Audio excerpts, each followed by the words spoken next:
Good afternoon everybody. देखिए, मानव संसाधन हमारा 12वां चैप्टर चल रहा है और आज उसके अंतर्गत हमारा जो टॉपिक जनसंख्या वृद्धि का चल रहा था और जनसंख्या वृद्धि के टॉपिक के अंतर्गत हमने बहुत सारी चीज़ें कराती है। तो आज उससे रिलेटिव ये 4 क्वेश्चन है और ये टॉपिक हमारा कंप्लीट हो जाएगा।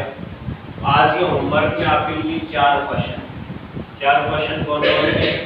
नंबर 1, भारत में जनसंख्या वृद्धि के कारणों को स्पष्ट करो। सेकंड क्वेश्चन, जनसंख्या वृद्धि की प्राकृतिक वृद्धि किसे कहते हैं। तीसरा क्वेश्चन, भारत में अंतरराज्यीय प्रवास सर्वाधिक कौन सा होता है और उसके पीछे क्या कारण है और प्रवास के क्या कारण। ठीक, तो ये 4 कारणों को ढंग से समझ ले आप 4 क्वेश्चनों को। सबसे पहला क्वेश्चन, भारत में जनसंख्या वृद्धि के कारणों को स्पष्ट करो। तो देखिए, भारत में जनसंख्या वृद्धि की भारत की और राजस्थान दोनों के अपन ने कंपेयर कर ली थी और आज वर्तमान समय में अगर हम बात करें तो भारत की जो जनसंख्या है वो 135 करोड़ के पार जा चुकी है। मैं 2011 की बात नहीं कर रहा हूँ, मैं 2015-16 के स्तर की बात कर रहा हूँ। आज 2020 चल रहा है तो हम नई जनगणना चल रही है। अगले वर्ष 2021 के आंकड़े प्रकाशित हो जाएंगे, लेकिन वर्तमान में 135 करोड़ हो चुके हैं। और जिस हिसाब से भारत की जनसंख्या बढ़ती चली जा रही है तो ऐसा अनुमान है कि 2040 तक हम चीन को भी पछाड़ देंगे और जनसंख्या वृद्धि के मामले में या टोटल जनसंख्या के मामले हम चीन को पछाड़ते हुए पहले स्थान पर आते हैं। ठीक है, विश्व के अंदर। तो इस हिसाब से हमारे देश में जनसंख्या बहुत तेजी से बढ़ रही है। अब बात आती है कि भारत में जनसंख्या तेजी से बढ़ रही है तो भाई उसके पीछे क्या कारण। देखिए, जनसंख्या वृद्धि या जनसंख्या परिवर्तन के 3 कारण होते हैं, वो मैंने पहले भी आपको बता दिए थे। नंबर 1, जन्म दर। नंबर 2, मृत्यु दर। और तीसरा है प्रवास। ठीक है, ये जनसंख्या वृद्धि के कारण है। अब समझ लो आपके जन्म दर क्या है, मृत्यु दर क्या है, प्रवास क्या है। देखिए, जन्म दर किसे कहते हैं, ये पहले का आंसर चल रहा है, ध्यान रखना कि जनसंख्या वृद्धि के कारण बताइए तो जनसंख्या वृद्धि के 3 कारण है, जन्म दर, मृत्यु दर और प्रवास। ये आपको एक्सप्लेन भी करना है और कई बार ये अलग से भी क्वेश्चन बन जाता है कि जन्म दर किसे कहते हैं, मृत्यु दर किसे कहते हैं, प्रवास किसे कहते हैं। तो इन तीनों को समझना इंपॉर्टेंट क्वेश्चन चल रहा है। ठीक है, तो सबसे पहले समझो आप कि जन्म दर किसे कहते हैं। एक वर्ष में प्रति 1000 व्यक्तियों पर जीवित बच्चों की संख्या, ठीक है, जीवित जन्म लेने वाले बच्चों की संख्या क्या कहलाती है, जन्म दर कहलाती है। दोबारा डेफिनेशन सुन लो, एक वर्ष में प्रति 1000 व्यक्तियों पर जीवित जन्म लेने वाले बच्चों की संख्या जन्म दर कहलाती है। और ये आप सब जानते हो कि हमारे देश की जन्म दर जो है बहुत ज्यादा है, मृत्यु दर कम है। अब जन्म लेंगे ज्यादा, मरेंगे कम, तो सीधी सी बात है जनसंख्या बढ़ेगी। तो जिसकी वजह से ज्यादा अधिक जन्म दर की वजह से हमारे देश की जनसंख्या तेजी से बढ़ रही है। पहला। सेकंड क्वेश्चन देखो, सेकंड पॉइंट, मृत्यु दर। मृत्यु दर किसे कहते हैं? देखिए, मृत्यु दर की डेफिनेशन सुन लो, प्रति 1000, एक वर्ष में प्रति 1000 व्यक्तियों पर मरने वालों की संख्या क्या कहलाती है, मृत्यु दर कहलाती है। दोबारा सुनो डेफिनेशन, एक वर्ष में प्रति 1000 व्यक्तियों पर मरने वाले व्यक्तियों की संख्या मृत्यु दर कहलाती है। और हमारे देश की अगर हम बात करें तो हमारे देश में जन्म दर की तुलना में मृत्यु दर तेजी से घट गई है। अब हमारे देश में जन्म दर ज्यादा, मरे बहुत ही कम, तो जनसंख्या बढ़ेगी। 1981 से पहले हमारे देश में जन्म दर और मृत्यु दर बहुत ज्यादा, अंतर बहुत ज्यादा।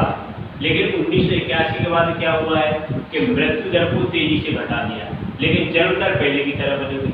अब मृत्यु दर तेजी से घट गई, लेकिन जन्म दर पहले की तुलना बनी हुई है, तो जनसंख्या बहुत तेजी से बढ़ी। लेकिन फिलहाल बाद के कुछ वर्षों में अब भारत की जन्म दर में भी थोड़ी बहुत गिरावट आने लग गई है।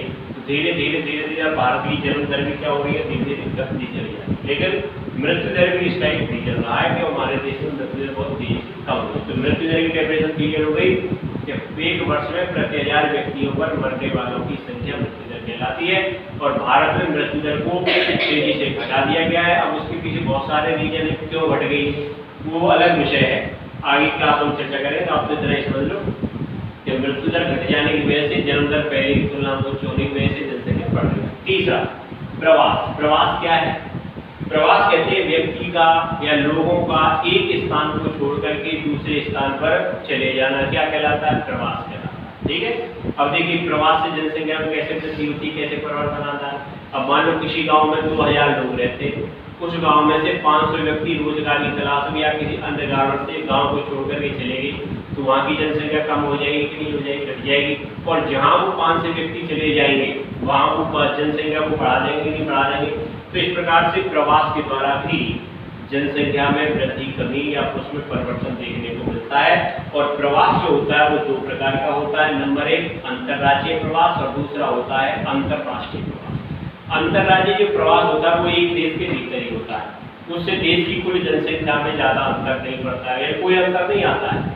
जैसे मान लो राजस्थान में व्यक्ति उत्तर प्रदेश चला जाए, गुजरात चला जाए, बिहार चला जाए, या बिहार का व्यक्ति दिल्ली, पंजाब, हरियाणा में आकर के फंस जाए, तो देश की कुल जनसंख्या में क्या फर्क पड़ेगा? कोई प्रभाव नहीं पड़ेगा। हाँ, उससे क्षेत्रीय वितरण में जरूर फर्क पड़ सकता है, लेकिन देश की कुल जनसंख्या में कोई अंतर नहीं आता है। लेकिन अंतरराष्ट्रीय प्रवास से जैसे भारत का कोई व्यक्ति चीन, जापान, अमेरिका, ब्रिटेन कहीं जाकर बच जाए, या उन देशों में व्यक्ति हमारे देश में आ जाता है, तो उससे जनसंख्या में जरूर अंतर देखने को मिलता है। तो प्रवास के द्वारा भी जनसंख्या में वृद्धि या कमी देखने को मिलती है। तो आप समझ गए, ये पहले का आंसर हो गया जनसंख्या वृद्धि के कारण। तो ये 3 हो गए। ठीक। दूसरा क्वेश्चन, जनसंख्या की प्राकृतिक वृद्धि किसे कहते हैं? देखिए जनसंख्या की प्राकृतिक वृद्धि किसी देश की जनसंख्या में जन्म दर और मृत्यु दर, ठीक है, जन्म दर और मृत्यु दर के अंतर के कारण होने वाली वृद्धि को जनसंख्या की प्राकृतिक वृद्धि कहते हैं। दोबारा हम लोग डेफिनेशन कि जनसंख्या की प्राकृतिक वृद्धि किसे कहते हैं? किसी देश की जनसंख्या में जन्म दर और मृत्यु दर के अंतर के कारण होने वाली वृद्धि को जनसंख्या की प्राकृतिक वृद्धि कहते हैं। भाई एक साल में 10 साल में कितने लोगों ने जन्म लिया, कितने बच्चों ने जन्म लिया, कितने मर गए, तो उसके अंतर से जो परिवर्तन आया, जितनी जनसंख्या बढ़ी या घटी, वो कहलाती है प्राकृतिक। समझ गए आप? एक तीसरा क्वेश्चन, भारत में अंतरराज्यीय प्रवास सर्वाधिक कौन सा होता है? तो भारत में अंतरराज्यीय प्रवास 2 प्रकार के होते हैं। एक होता है ग्रामीण से ग्रामीण, ये नंबर 1 पे, ग्रामीण से ग्रामीण। इसका कारण क्या है? कारण भी पूछा है, क्यों? इसमें ज्यादातर संख्या जो होती है वो महिलाओं की होती है, महिलाओं की संख्या होती है। क्यों? क्योंकि शादी, जब लड़कियों की शादी हो जाती है तो उनका पैतृक गांव हमेशा के लिए उनका छूट जाता है और वो अपने ससुराल में जाकर के इस टाइप से बस जाती है। तो अंतरराज्यीय प्रवास के अंदर ग्रामीण से ग्रामीण जो प्रवास की धारा है, इसमें महिलाओं की संख्या सबसे ज्यादा होती है। और क्यों होती है? क्योंकि शादी के बाद महिलाओं का पैतृक गांव छूट जाता है और वो अपने ससुराल में जाकर के इस टाइप से बस जाती है। और दूसरा कौन सा होता है?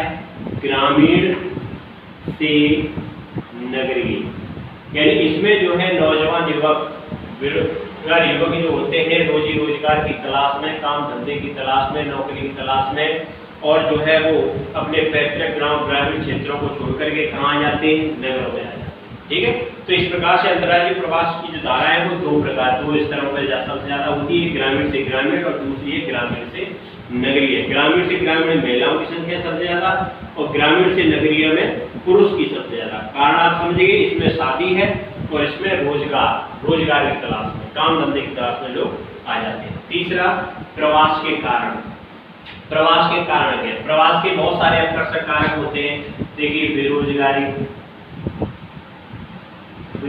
के कारण भी लोग एक स्थान दूसरे स्थान पर आ जाते हैं। ठीक है। इसके अलावा नगरीय आकर्षण, इसके अलावा गरीबी, ठीक है, नगरीय सुविधाएं, बाढ़, आपदा, बीमारी का मतलब महामारी, बहुत सारे रीजन हो सकते हैं जिनकी वजह से लोगों को एक स्थान से दूसरे स्थान पर प्रवास करना पड़ता है। भूकंप, ये बहुत सारे कारण हैं प्रवास के कारण। ठीक है। तो इसके लिए आज मैंने ये 4 क्वेश्चन मैंने आपको करवा दिए। वो एक क्वेश्चन आपकी समझ में आया हो, कहीं कोई डाउट हो कमेंट करके आप पूछ सकते हो। आज के लिए इतना ही है। Okay, thank you.